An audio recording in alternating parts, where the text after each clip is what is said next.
Di awal film kita diperlihatkan, adegan bangkai pesawat di sebuah bandara terbengkalai. Kemudian adegan beralih ke Wan, di mana dia sedang mengendarai pesawatnya. Wan menanjakan pesawatnya, sampai tiba-tiba pesawat itu mati mesin. Orang-orang mengira, Wan sudah mati dalam insiden itu. Adegan berganti ke 4 bulan sebelumnya, tim Wan sedang melakukan tugas mereka. Salah satu dari mereka tertembak, mereka kejar-kejaran. Mereka pun dikejar helikopter juga. Six memegang kendali mobil itu. Mereka dikejar motor, Tu menembak pengemudi itu hingga terpental. Vive mengobati luka tembak Tu, kemudian Four membantu Wan. Wan berhasil membuka handphone yang mereka curi dari pengacara. Four menumpang dengan Tri. Satu persatu mobil musuh berhasil tumbang. Setelah itu mobil Wan dikejar 2 mobil SUV. Four menembak salah satu mobil dan membuat mobil itu meledak. Mobil Wan kembali dikejar mobil musuh lainnya. Mobil Wan ditembaki orang, membuat mobil itu hilang kendali dan Six tewas seketika. Mereka menaiki kapal untuk membuang jenazah Six ke lautan. Seven nama samarannya. Ia tentara yang ditugaskan di Afghanistan. Seven ahli menjadi penembak jitu. Mereka melihat sebuah van. Seven ingin menembak namun ditolak oleh komandan. Van itu adalah bom. Pasukan Seven menjadi korban dalam teror itu.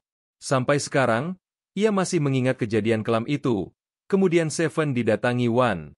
Wan mengajak Seven untuk bergabung ke timnya. Adegan berlanjut ke sebuah kapal di tengah laut, di mana Seven menjatuhkan dirinya ke lautan. Semua orang mengira Bland alias Seven sudah meninggal. Seven bersama Wan melihat itu dari kejauhan. Mereka berkumpul di markas. Misi pertama adalah membunuh Tuan Rofak Alimov. Mereka melakukan penyegaran sebelum melakukan aksi. Wan sangat jenius. Sejak kecil ia membuat berbagai teknologi. Wan membuat rencana untuk tugas ini. Adegan berlanjut ke 4 tahun sebelumnya. Wan ada di perbatasan Turkistan. Wan diketahui sedang membantu pengungsi di sana. Ia sangat kaya raya. Tiba-tiba tempat itu diserang pesawat tempur. Wan membagikan masker ke para pengungsi. Banyak yang menjadi korban dalam kejadian itu. Tuan Rofak melihat itu di tablet miliknya kemudian berkata bahwa ini hanyalah awalan. Adegan berlanjut ke 4 bulan setelahnya. Wan bertemu dengan Tuan Rofak di tempat opera. Adegan merujuk ke saat ini, di mana Four dan Seven sempat berbincang mengenai diri mereka masing-masing. Di dinding terdapat foto Murad adik dari Rofak. Adegan berlanjut ke tahun 2017, di mana Tu sedang melakukan tugas untuk menangkap Murad. Saat itu ia masih bekerja untuk CIA, lalu menyerahkannya ke kakaknya. Wan sangat kaya raya dan jenius saat pemerintah tak mau memberantas kejahatan. Ia membuat tim untuk memberantas kejahatan di luar sana. Mereka ke Las Vegas. Seven menguping penjaga Murad di arena balapan. Tri dan Tu menyamar sebagai petenis. Kemudian ia ke kamar penjaga Murad. Ia menembak salah satu pengawal di pintu depan. Mereka mulai membunuh semua orang. Penjaga Murad bilang di mana keberadaan Murad, lalu membunuhnya. Tri menemui ibunya yang berada di Nevada. Ibunya tak mau berbicara dengan Hafi karena mengira Hafi seorang pembunuh. Hafi alias Tri menjelaskan bahwa dirinya hanya membunuh orang jahat. Saat melakukan aksinya ia bertemu dengan anak pelaku. Sekarang ia sudah tidak mempunyai kedua orang tua lagi. Wan menemui Tri, bilang ke Tri bahwa ia tak boleh lagi menemui siapapun termasuk keluarganya sendiri. Adegan berlanjut ke Turkistan. Dengan sadisnya Rofak melempar jenderal yang ia tak suka dari atas gedung. Mereka menuju Hong Kong untuk menemui Murad. Selanjutnya adegan berkisah Four. Di Ukraina Four sedang mencuri perhiasan bersama dengan gengnya. Four terjatuh dari atas. Kemudian Wan menangkap Four, mengancam ingin membunuh Four. Four ketakutan dan ingin membantu Wan. Adegan berlanjut ke Hong Kong, di mana Rofak menemui adiknya di sana. Ia berbicara bahwa telah membunuh 4 jenderal. Murad menyesalkan perbuatan kakaknya. Mereka menyusun strategi untuk menyelamatkan Murad dari penjara lantai 90. Wan memindahkan crane dengan handphone miliknya. Vive melemparkan gas tertawa di lantai dasar. Salah satu penjaga menelpon polisi. Anak buah Murad melihat crane itu. Four menyelam di kolam agar tak ketahuan. Seven menembak kolam, agar Four dapat menghirup sedikit oksigen. Four menempelkan sebuah alat di jendela. Dari jauh Wan menghancurkan kaca itu dengan alatnya. Seven mulai menembak anak buah Murad. Four membawa pergi Murad dari sana. Anak buah Rofak membawa orang banyak. Tu dan Tri kewalahan. Tu dan Tri tembak-tembakan. Polisi datang ke sana. Mereka terjebak di gedung. Seven menembak kolam renang, membuat semua yang di sana terbawa jatuh oleh air. Mereka pergi dari sana menggunakan tali seluncur. Four masih tertinggal di gedung itu. Four menggunakan keahliannya yakni parkur dengan melewai crane. For bertengkar dan melempar orang jahat itu ke bawah serta mengenai mobil Wan. Mobil itu dikejar polisi. Kemudian anak buah Rovak melemparkan granat miliknya ke tumpukan besi.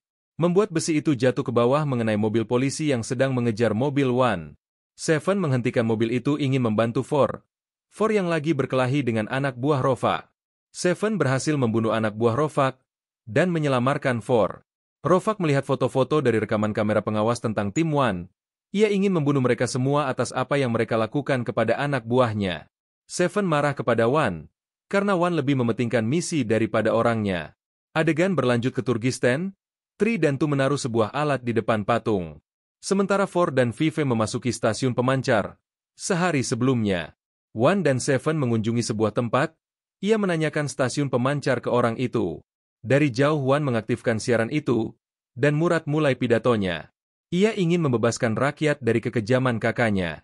Serta Wan meledakkan alat yang di depan patung membuat semua patung itu hancur. Karena panik, Rovak keluar dari kediamannya, dan Murad memasuki kediaman kakaknya.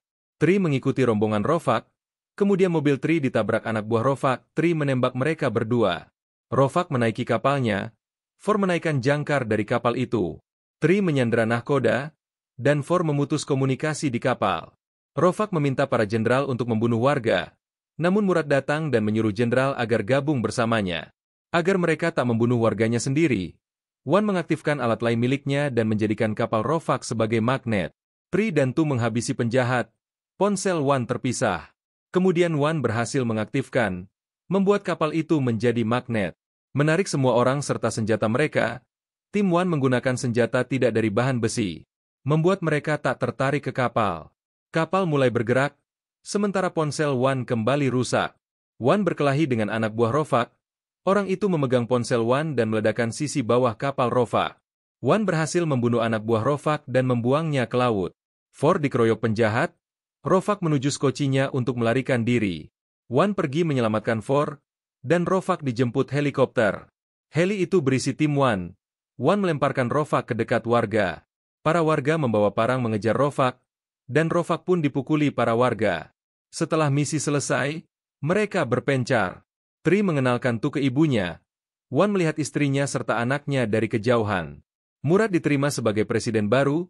For dan Vive memanjat tebing bersama. Wan menuliskan surat untuk keluarga tercintanya. Mereka pergi melakukan misi lainnya. Sampai bertemu di video selanjutnya.